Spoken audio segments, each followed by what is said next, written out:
Was denn? Was war denn letztes Mal? Ja, was zum Ja, wir waren schon dabei. Das ist genau das. So mondsüchtiger Grillwascher. Ich hab schon gearbeitet, du bist ja mit der Honigsämine ums Haus rumgelaufen. Sauber, sag ich. Ich nehme mir seit 8 in der Früh die Hackenwunsch. Und die Herren der Schöpfung, die hocken sie einfach mal in Zun und trinken noch. Moment, nein, nicht einfach so. Wir haben gesagt, wir treffen uns heute, um die Grillsaison zu eröffnen. Grillen, verstehst? Grillen. Und wo ist euer Grill? Gute Frage. Wo ist denn der Grill? Wo ist denn der Grill? Ja, wo ist eigentlich der Grill? Wo ist er? Ja, haben wir anscheinend vergessen, gell? Also, ihr trefft euch zum Grillen und habt den Grill vergessen.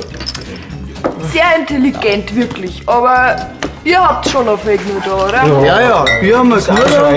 Da ist ein Kasten, da muss ein. Aber der ist nicht mehr ganz so voll. Das ist ganz wichtig. Fertig?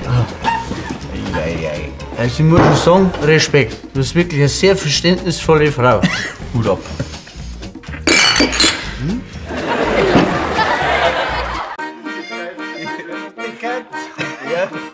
Da ist ein Kokofett dabei. Ja, das freut mich jetzt aber, dass du so einen alten Deppen wie mich auch noch mitfeiern lässt. Er sagt, sein Lieblingsonkel muss man doch halbwegs zu sowas einladen, nicht?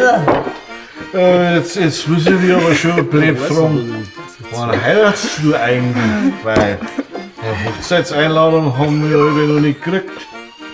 Wieso heiraten? Ja, aber der nicht einmal ein Freund. Ja. Was? Ja, und warum feiert ihr noch seinen Junggesellenabschied?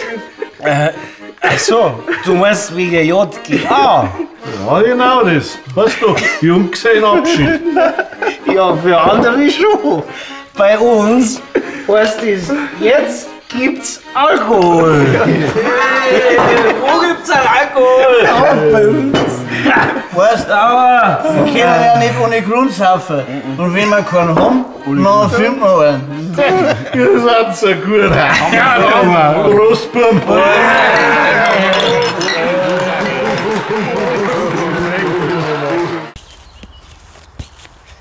Sag einmal, was tust du mit dem Sonnenschirm bei dem wieder? Scheint ja nicht einmal die Sonne. Super Idee. Ihr werdet es gleich sehen.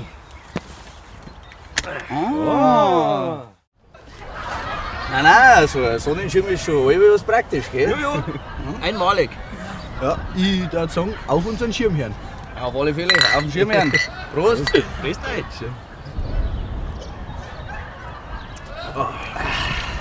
Schon was feins. Finde ich gut, Harry. Muss sagen. Bayern-COMEDY wird unterstützt durch die private Landbrauerei Schönramer, Chiemgau Trachten in Bad Endorf und Bavariashop.de.